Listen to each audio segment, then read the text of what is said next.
Tonight on Rising Together, Charles Dickens invites us to journey through the past as holiday ornaments whisper tales of joy, mystery, and wonder. Stay with us to unwrap this timeless treasure. A Christmas Tree. I have been looking on this evening at a merry company of children assembled round that pretty German toy, a Christmas tree. The tree was planted in the middle of a great round table and towered high above their heads. It was brilliantly lighted by a multitude of little tapers, and everywhere sparkled and glittered with bright objects. There were rosy-cheeked dolls hiding behind the green leaves, and there were real watches, with movable hands at least, and an endless capacity of being wound up, dangling from innumerable twigs. There were French polished tables, chairs, bedsteads, wardrobes, 8-day clocks, and various other articles of domestic furniture, wonderfully made in tin at Wolverhampton, perched among the boughs, as if in preparation for some fairy housekeeping. There were jolly, broad-faced little men, much more agreeable in appearance than many real men, and no wonder, for their heads took off and showed them to be full of sugar-plums. There were fiddles and drums, there were tambourines, books, wood-boxes, paint-boxes, sweetmeat boxes, peep-show boxes, and all kinds of boxes. There were trinkets for the elder girls, far brighter than any grown-up gold and jewels. There were baskets and pin-cushions in all devices. There were guns, swords, and banners. There were witches standing in enchanted rings of pasteboard to tell fortunes. There were teetotums, humming tops, needle cases, pen wipers, smelling bottles, conversation cards, bouquet holders, real fruit, made artificially dazzling with gold leaf, imitation apples, pears, and walnuts, crammed with surprises. In short, as a pretty child before me delightedly whispered to another pretty child, her bosom friend, there was everything and more. This motley collection of odd objects, clustering on the tree like magic fruit, and flashing back the bright looks directed towards it from every side, some of the diamond eyes admiring it were hardly on a level with the table, and a few were languishing in timid wonder on the bosoms of pretty mothers, aunts, and nurses, made a lovely realization of the fancies of childhood, and set me thinking how all the trees that grow and all the things that come into existence on the earth have their wild adornments at that well-remembered time. Being now at home again, and alone, the only person in the house awake, my thoughts are drawn back, by a fascination which I do not care to resist, to my own childhood. I begin to consider what do we all remember best about the branches of the Christmas tree of our own young Christmas days, by which we climbed to real life. Straight in the middle of the room, cramped in the freedom of its growth by no encircling walls or soon-reached ceiling, a shadowy tree arises, and looking up into the dreamy brightness of its top, for I observe in this tree the singular property that it appears to grow downward towards the earth, I look into my youngest Christmas recollections. All toys at first, I find. Up yonder among the green holly and red berries is the tumbler, with his hands in his pockets, who wouldn't lie down, but whenever he was put upon the floor, persisted in rolling his fat body about until he rolled himself still, and brought those lobster eyes of his to bear upon me, when I affected to laugh very much, but in my heart of hearts was extremely doubtful of him. Close beside him is that infernal snuff-box, out of which there sprang a demoniacal counsellor in a black gown, with an obnoxious head of hair, and a red cloth mouth, wide open, who was not to be endured on any terms, but could not be put away either, for he used suddenly, in a highly magnified state, to fly out of mammoth snuff-boxes in dreams when least expected. Nor is the frog with cobbler's wax on his tail far off, for there was no knowing where he wouldn't jump. And when he flew over the candle and came upon one's hand with that spotted back, red on a green ground, he was horrible.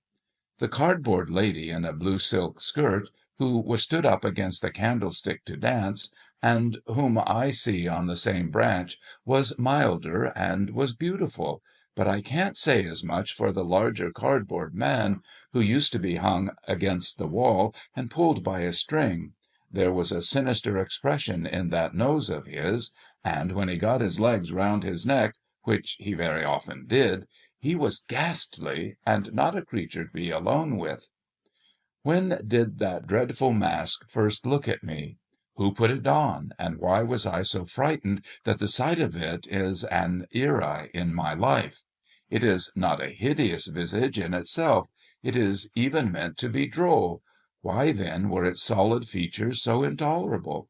Surely not because it hid the wearer's face.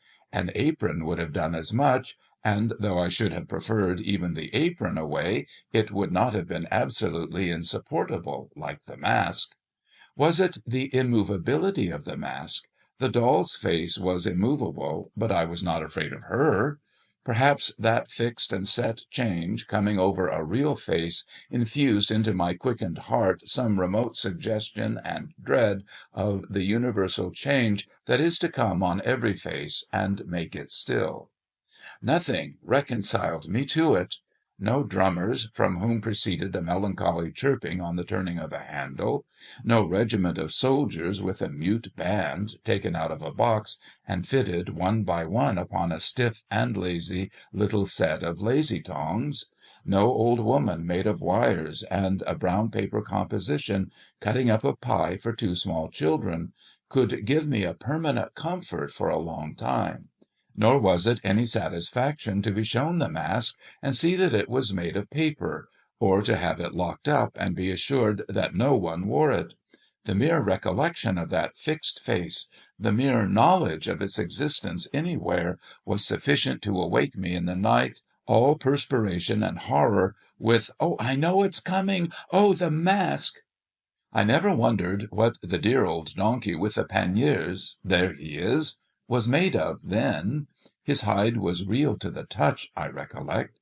And the great black horse with the round red spots all over him, the horse that I could even get upon, I never wondered what had brought him to that strange condition, or thought that such a horse was not commonly seen at Newmarket. The four horses of no colour next to him, that went into the waggon of cheeses, and could be taken out and stabled under the piano, appeared to have bits of fur tippet for their tails, and other bits for their manes, and to stand on pegs instead of legs. But it was not so when they were brought home for a Christmas present. They were all right then. Neither was their harness unceremoniously nailed into their chests, as appears to be the case now. The tinkling works of the music cart I did find out to be made of quill toothpicks and wire, and I always thought that little tumbler in his shirt sleeves, perpetually swarming up one side of a wooden frame, and coming down head foremost on the other, rather a weak-minded person, though good-natured. But the Jacob's ladder next him, made of little squares of redwood, that went flapping and clattering over one another, each developing a different picture, and the whole enlivened by small bells, was a mighty marvel and a great delight. Ah, the doll's house, of which I was not proprietor, but where I visited! I don't admire the Houses of Parliament half so much as that stone-fronted mansion, with real glass windows and door-steps, and a real balcony, greener than I ever see now, except at watering-places, and even they afford but a poor imitation.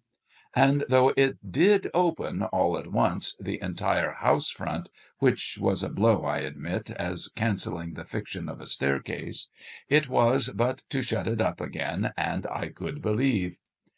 Even open, there were three distinct rooms in it, a sitting-room and bedroom, elegantly furnished, and, best of all, a kitchen, with uncommonly soft fire-irons, a plentiful assortment of diminutive utensils, oh, the warming-pan, and a tin man-cook in profile, who was always going to fry two fish.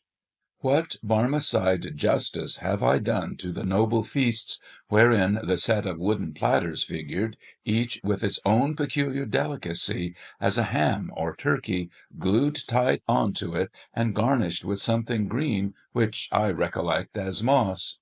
Could all the temperance societies of these later days, united, give me such a tea-drinking as I have had through the means of yonder little set of blue crockery, which really would hold liquid (it ran out of the small wooden cask, I recollect, and tasted of matches), and which made tea nectar? And if the two legs of the ineffectual little sugar-tongs did tumble over one another, and want purpose, like Punch's hands, what does it matter? And if I did once shriek out as a poisoned child, and strike the fashionable company with consternation, by reason of having drunk a little teaspoon inadvertently dissolved in too hot tea, I was never the worse for it, except by a powder. Upon the next branches of the tree, lower down, hard by the green roller and miniature gardening tools, how thick the books begin to hang! Thin books in themselves at first, but many of them, and with deliciously smooth covers of bright red or green, with fat black letters to begin with exclamation. A was an archer and shot at a frog. Of course he was. He was an apple pie also, and there he is. He was a good many things in his time, was A, and so were most of his friends, except X, who had so little versatility that I never knew him to get beyond Xerxes or Xantippe, like Y, who was always confined to a yacht or a yew tree, and Z, condemned for ever to be a zebra or a zany. But now the very tree itself changes and becomes a beanstalk, the marvellous beanstalk up which Jack climbed to the giant's house. And now those dreadfully interesting double-headed giants, with their clubs over their shoulders, begin to stride along the boughs in a perfect throng, dragging knights and ladies home for dinner by the hair of their heads. And Jack, how noble, with his sword of sharpness and his shoes of swiftness! Again those old meditations come upon me as I gaze up at him, and I debate within myself whether there was more than one Jack, which I am loath to believe possible, or only one genuine, original, admirable Jack, who achieved all the recorded exploits. Good for Christmas time is the ruddy colour of the cloak, in which, the tree making a forest of itself for her to trip through with her basket, Little Red Riding Hood comes to me one Christmas Eve to give me information of the cruelty and treachery of that dissembling wolf, who ate her grandmother without making any impression on his appetite, and then ate her, after making that ferocious joke about his teeth. She was my first love. I felt that if I could have married Little Red Riding Hood, I should have known perfect bliss. But it was not to be, and there was nothing for it but to look out the wolf in the Noah's Ark there, and put him late in the procession on the table, as a monster who was to be degraded. Oh, the wonderful Noah's Ark! It was not found seaworthy when put in a washing tub, and the animals were crammed in at the roof, and needed to have their legs well shaken down before they could be got in, even there. And then, 10 to 1, but they began to tumble out at the door, which was but imperfectly fastened with a wire latch. But what was that against it? Consider the noble fly, a size or two smaller than the elephant, the ladybird, the butterfly, all triumphs of art. Consider the goose, whose feet were so small, and whose balance was so indifferent, that he usually tumbled forward and knocked down all the animal creation. Consider Noah and his family, like idiotic tobacco stoppers. And how the leopard stuck to warm little fingers, and how the tails of the larger animals used gradually to resolve themselves into frayed bits of string. Hush! Again a forest, and somebody's up in a tree. Not Robin Hood, but Valentine. Not the Yellow Dwarf. I have passed him and all Mother Bunch's wonders without mention. but an Eastern king with a glittering scimitar and turban. By Allah, 2 Eastern kings, for I see another looking over his shoulder. Down upon the grass, at the tree's root, lies the full length of a coal-black giant, stretched asleep, with his head in a lady's lap, and near them is a glass box, fastened with 4 locks of shining steel, in which he keeps the lady prisoner when he is awake. I see the 4 keys at his girdle now. The lady makes signs to the 2 kings in the tree, who softly descend. It is the setting in of the bright Arabian Nights. Oh, now all common things become uncommon and enchanted to me. All lamps are wonderful, all rings are talismans. Common flower pots are full of treasure, with a little earth scattered on the top. Trees are for Ali Baba to hide in. Beefsteaks are to throw down into the valley of diamonds, that the precious stones may stick to them, and be carried by the eagles to their nests, whence the traders, with loud cries, will scare them. Tarts are made according to the recipe of the vizier's son of Bussorah, who turned pastry cook after he was set down in his drawers at the gate of Damascus. Cobblers are all Mustafas, and in the habit of sewing up people cut into 4 pieces, to whom they are taken blindfold.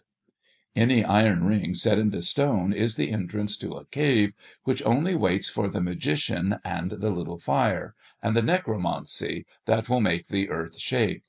All the dates imported come from the same tree as that unlucky date with whose shell the merchant knocked out the eye of the genie's invisible son.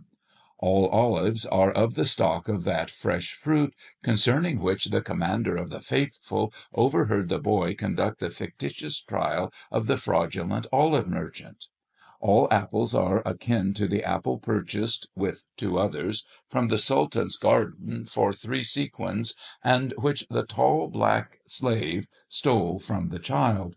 All dogs are associated with the dog, really a transformed man, who jumped upon the baker's counter and put his paw on the piece of bad money. All rice recalls the rice which the awful lady, who was a ghoul, could only peck by grains because of her nightly feasts in the burial place. My very rocking horse, there he is, with his nostrils turned completely inside out, indicative of blood, should have a peg in his neck, by virtue thereof to fly away with me, as the wooden horse did with the Prince of Persia, in the sight of all his father's court. Yes, on every object that I recognize among those upper branches of my Christmas tree, I see this fairy light.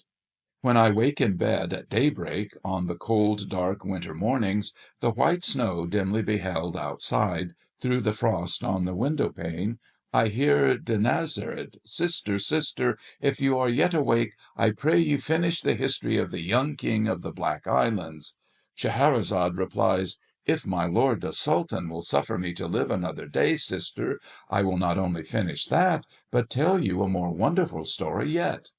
Then the gracious Sultan goes out, giving no orders for the execution, and we all 3 breathe again. At this height of my tree, I begin to see, cowering among the leaves, it may be born of turkey, or of pudding, or mince pie, or of these many fancies jumbled with Robinson Crusoe on his desert island, Philip Quarrel among the monkeys, Sandford and Merton, with Mr. Barlow, Mother Bunch, and the Mask; or it may be the result of indigestion, assisted by imagination and over-doctoring, a prodigious nightmare. It is so exceedingly indistinct that I don't know why it's frightful, but I know it is. I can only make out that it is an immense array of shapeless things, which appear to be planted on a vast exaggeration of the lazy tongs that used to bear the toy soldiers, and to be slowly coming close to my eyes, and receding to an immeasurable distance. When it comes closest, it is worse. In connection with it, I descry resemblances of winter nights, incredibly long, of being sent early to bed, as a punishment for some small offence, and waking in 2 hours with a sensation of having been asleep 2 nights. of the laden hopelessness of morning ever dawning, and the oppression of a weight of remorse. And now I see a wonderful row of little lights rise smoothly out of the ground before a vast green curtain. Now a bell rings, a magic bell, which still sounds in my ears unlike all other bells, and music plays amidst a buzz of voices and a fragrant smell of orange peel and oil. Anon the magic bell commands the music to cease, and the great green curtain rolls itself up majestically, and the play begins. The devoted dog of Montargis avenges the death of his master, foully murdered in the forest of Bondy; and a humorous peasant, with a red nose and a very little hat, whom I take from this hour forth to my bosom as a friend (I think he was a waiter or an hostler at a village inn, but many years have passed since he and I have met), remarks that the sassagacity of that dog is indeed surprising. And evermore this jocular conceit will live in my remembrance, fresh and unfading, overtopping all possible jokes, unto the end of time. Or now, I learn with bitter tears, how poor Jane Shore, dressed all in white, and with her brown hair hanging down, went starving through the streets; or how George Barnwell killed the worthiest uncle that ever man had, and was afterwards so sorry for it that he ought to have been let off. Comes swift to comfort me the pantomime, stupendous phenomenon, when clowns are shot from loaded mortars into the great chandelier, bright constellation that it is; when harlequins, covered all over with scales of pure gold, twist and sparkle like amazing fish; when Pantaloon, whom I deem it no irreverence to compare in my own mind to my grandfather, puts red-hot pokers in his pocket, and cries, "Here's somebody coming!" or taxes the clown with petty larceny by saying, "Now I saw'd you do it!" when everything is capable, with the greatest ease, of being changed into anything; and nothing is, but thinking makes it so. Now, too, I perceive my first experience of the dreary sensation, often to return in after life, of being unable next day to get back to the dull, settled world; of wanting to live for ever in the bright atmosphere I have quitted; of doting on the little fairy, with the wand like a celestial barber's pole, and pining for a fairy immortality along with her. Ah, she comes back in many shapes, as my eye wanders down the branches of my Christmas tree, and goes as often, and has never yet stayed by me. Out of this delight springs the toy theatre. There it is, with its familiar proscenium, and ladies in feathers in the boxes, and all its attendant occupation, with paste and glue and gum and water colours, in the setting up of the Miller and his Men, and Elizabeth, or the Exile of Siberia. In spite of a few besetting accidents and failures, particularly an unreasonable disposition in the respectable Kelmar, and some others, to become faint in the legs and double up at exciting points of the drama, a teeming world of fancy so suggestive and all embracing, that far below it, on my Christmas tree, I see dark, dirty, real theatres in the daytime, adorned with these associations as with the freshest garlands of the rarest flowers, and charming me yet. But hark! The waits are playing, and they break my childish sleep. What images do I associate with the Christmas music as I see them set forth on the Christmas tree! Known before all the others, keeping far apart from all the others, they gather round my little bed.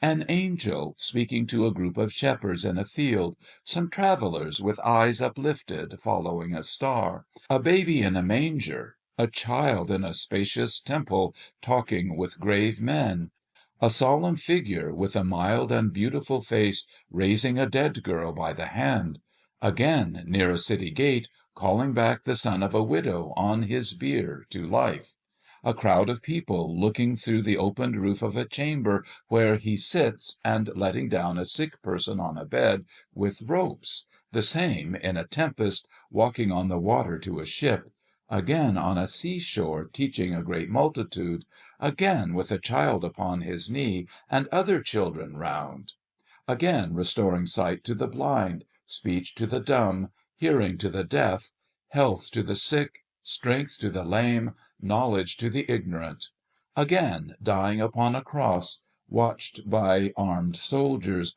a thick darkness coming on, the earth beginning to shake, and only one voice heard, "Forgive them, for they know not what they do." Still, on the lower and maturer branches of the tree, Christmas associations cluster thick. School books shut up, Ovid and Virgil silenced, the Rule of Three with its cool, impertinent inquiries long disposed of. Terence and Plautus acted no more in an arena of huddled desks and forms, all chipped and notched and inked. Cricket bats, stumps, and balls, left higher up, with the smell of trodden grass and the softened noise of shouts in the evening air. The tree is still fresh, still gay. If I no more come home at Christmas time, there will be boys and girls, thank Heaven, while the world lasts, and they do. Yonder they dance and play upon the branches of my tree, God bless them, merrily, and my heart dances and plays too. And I do come home at Christmas. We all do, or we all should. We all come home, or ought to come home for a short holiday, the longer the better, from the great boarding school, where we are for ever working at our arithmetical slates to take and give a rest. As to going a-visiting, where can we not go if we will? Where have we not been when we would? Starting our fancy from our Christmas tree. Away into the winter prospect. There are many such upon the tree. On, by low-lying misty grounds, through fens and fogs, up long hills winding dark as caverns between thick plantations almost shutting out the sparkling stars. So, out on broad heights, until we stop at last, with sudden silence, at an avenue. The gate bell has a deep, half-awful sound in the frosty air. The gate swings open on its hinges, and as we drive up to a great house, the glancing lights grow larger in the windows, and the opposing rows of trees seem to fall solemnly back on either side to give us place. At intervals, all day, a frightened hare has shot across this whitened turf, or the distant clatter of a herd of deer trampling the hard frost has, for the minute, crushed the silence too. Their watchful eyes beneath the fern may be shiny now, if we could see them, like the icy dewdrops on the leaves, but they are still, and all is still. And so the lights growing larger, and the trees falling back before us, and closing up again behind us, as if to forbid retreat, we come to the house. There is probably a smell of roasted chestnuts and other good, comfortable things all the time, for we are telling winter stories, ghost stories, or more shame for us, round the Christmas fire. And we have never stirred except to draw a little nearer to it. But no matter for that. We came to the house, and it is an old house, full of great chimneys, where wood is burnt on ancient dogs upon the hearth, and grim portraits, some of them with grim legends too, lower distrustfully from the oaken panels of the walls. We are a middle-aged nobleman, and we make a generous supper with our host and hostess and their guest, it being Christmas time, and the old house full of company, and then we go to bed. Our room is a very old room. It is hung with tapestry. We don't like the portrait of a cavalier in green over the fireplace. There are great black beams in the ceiling, and there is a great black bedstead, supported at the foot by two great black figures, who seem to have come off a couple of tombs in the old baronial church in the park, for our particular accommodation. But we are not a superstitious nobleman, and we don't mind. Well, we dismiss our servant, lock the door, and sit before the fire in our dressing-gown, musing about a great many things. At length we go to bed. Well, we can't sleep. We toss and tumble, and can't sleep. The embers on the hearth burn fitfully, and make the room look ghostly. We can't help peeping out over the counterpane at the two black figures and the cavalier, that wicked-looking cavalier in green. In the flickering light they seem to advance and retire, which, though we are not by any means a superstitious nobleman, is not agreeable. Well, we get nervous, more and more nervous. We say, this is very foolish, but we can't stand this. We'll pretend to be ill and knock up somebody. Well, we are just going to do it, when the locked door opens, and there comes in a young woman, deadly pale, and with long fair hair, who glides to the fire, and sits down in the chair we have left there, wringing her hands. Then we notice that her clothes are wet. Our tongue cleaves to the roof of our mouth, and we can't speak. But we observe her accurately. Her clothes are wet, her long hair is dabbled with moist mud, she is dressed in the fashion of 200 years ago, and she has at her girdle a bunch of rusty keys. Well, there she sits, and we can't even faint, we are in such a state about it. Presently she gets up, and tries all the locks in the room with the rusty keys, which don't fit one of them.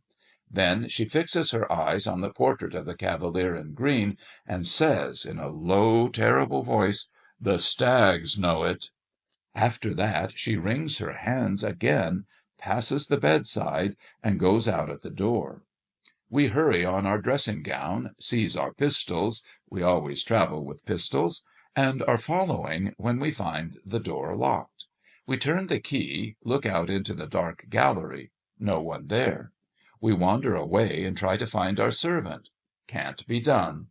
We pace the gallery till daybreak, then return to our deserted room, fall asleep, and are awakened by our servant (nothing ever haunts him) and the shining sun. Well, we make a wretched breakfast, and all the company say we look queer. After breakfast we go over the house with our host, and then we take him to the portrait of the cavalier in green, and then it all comes out. He was false to a young housekeeper once attached to that family, and famous for her beauty, who drowned herself in a pond, and whose body was discovered, after a long time, because the stags refused to drink of the water. Since which it has been whispered that she traverses the house at midnight, but goes especially to that room where the cavalier in green was wont to sleep, trying the old locks with the rusty keys. Well, we tell our host of what we have seen, and a shade comes over his features, and he begs it may be hushed up. And so it is. But it's all true, and we said so before we died (we are dead now) to many responsible people. There is no end to the old houses with resounding galleries and dismal state bedchambers and haunted wings shut up for many years, through which we may ramble with an agreeable creeping up our back and encounter any number of ghosts, but, it is worthy of remark perhaps, reducible to a very few general types and classes. For ghosts have little originality and walk in a beaten track. Thus it comes to pass that a certain room in a certain old hall, where a certain bad lord, baronet, knight, or gentleman shot himself, has certain planks in the floor from which the blood will not be taken out. You may scrape and scrape, as the present owner has done, or plane and plane, as his father did, or scrub and scrub, as his grandfather did, or burn and burn with strong acids, as his great-grandfather did, but there the blood will still be, no redder and no paler, no more and no less, always just the same. Thus, in such another house, there is a haunted door that never will keep open, or another door that never will keep shut, or a haunted sound of a spinning wheel, or a hammer, or a footstep, or a cry, or a sigh, or a horse's stamp, or the rattling of a chain. Or else there is a turret clock, which, at the midnight hour, strikes 13 when the head of the family is going to die, or a shadowy, immovable black carriage, which at such a time is always seen by somebody waiting near the great gates in the stable yard. Or thus it came to pass how Lady Mary went to pay a visit at a large wild house in the Scottish Highlands, and being fatigued with her long journey, retired to bed early, and innocently said, next morning at the breakfast table, "How odd to have so late a party last night in this remote place, and not to tell me of it before I went to bed." Then every one asked Lady Mary what she meant.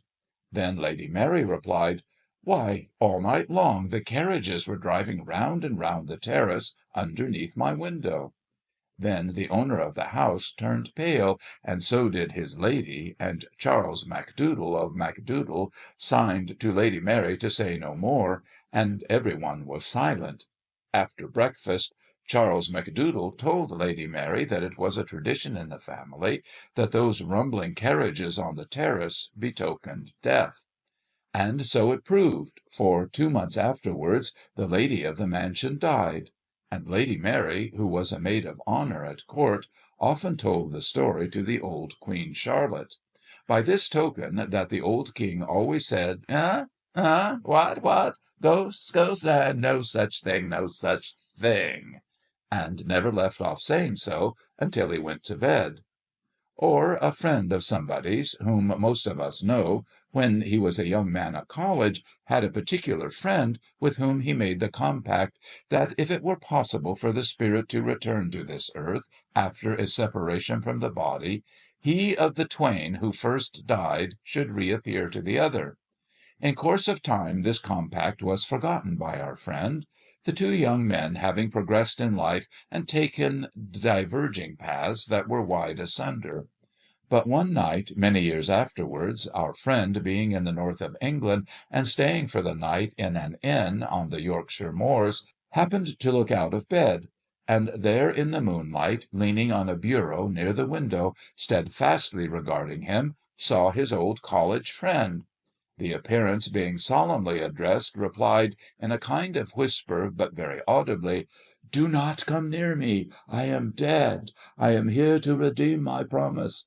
I come from another world, but may not disclose its secrets."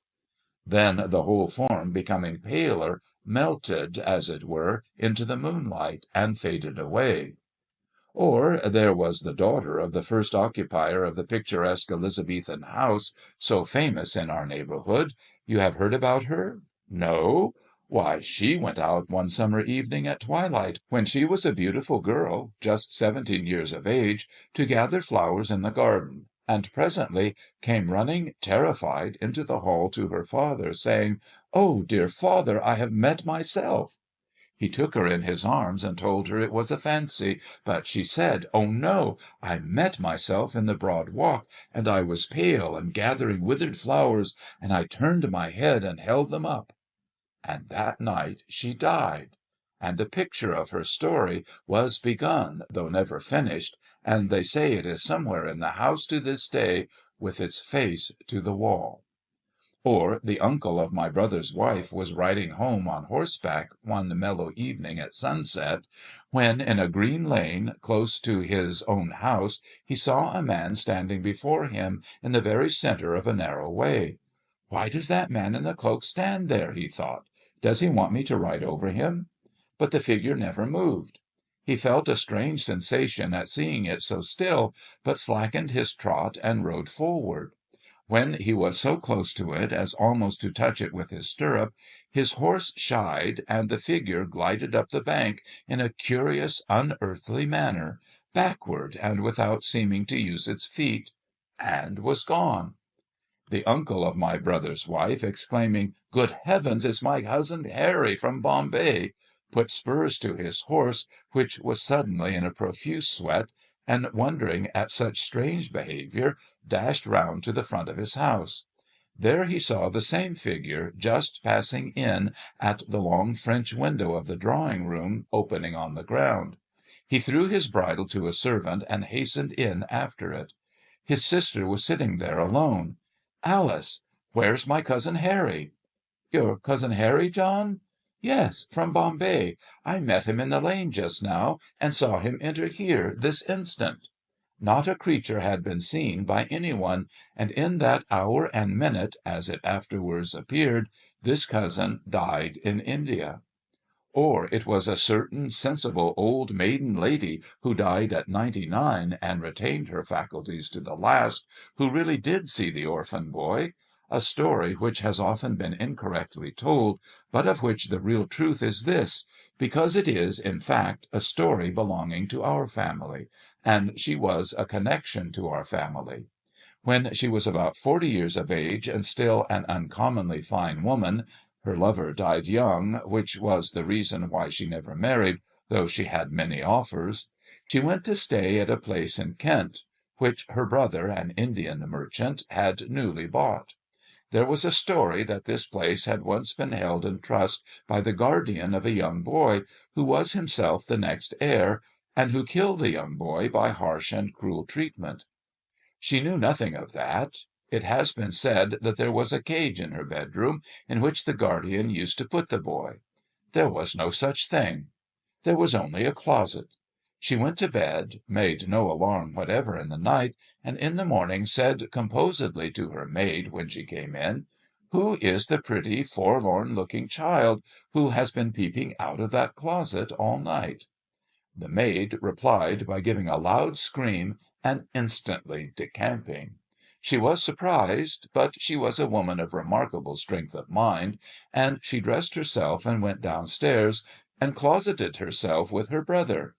"Now, Walter," she said, "I have been disturbed all night by a pretty, forlorn-looking boy, who has been constantly peeping out of that closet in my room, which I can't open.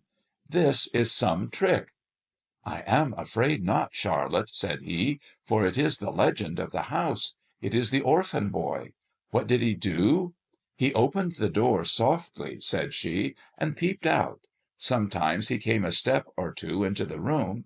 Then I called to him to encourage him, and he shrunk and shuddered and crept in again and shut the door." "The closet has no communication, Charlotte," said her brother, "with any other part of the house, and it's nailed up." This was undeniably true, and it took two carpenters a whole forenoon to get it open for examination. Then she was satisfied that she had seen the orphan boy. But the wild and terrible part of the story is, that he was also seen by three of her brother's sons, in succession, who all died young.